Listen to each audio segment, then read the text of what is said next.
Hi అండి, మా పాప బీట్రూట్ తోటి లడ్డూలు కావాలని అడిగింది. అందుకని ఇలా బీట్రూట్ తురుముకొని రవ్వతో బాగా మిక్స్ చేసుకొని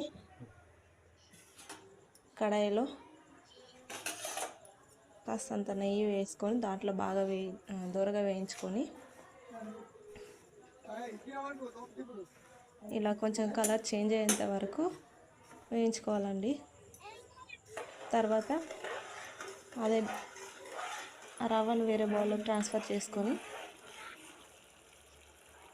మనం రవ్వ కొలుచుకున్న కప్ తోటి ఒక కప్ షుగర్ వేసుకొని దాన్ని తీగ పాకం వచ్చేలాగా కలుపుకోవాలి. బాగా తీగ పాకం వచ్చిన తర్వాత దాంట్లో రవ్వ మొత్తాన్ని వేసేసి ఇలా లడ్డూలా చుట్టుకోవాలండి.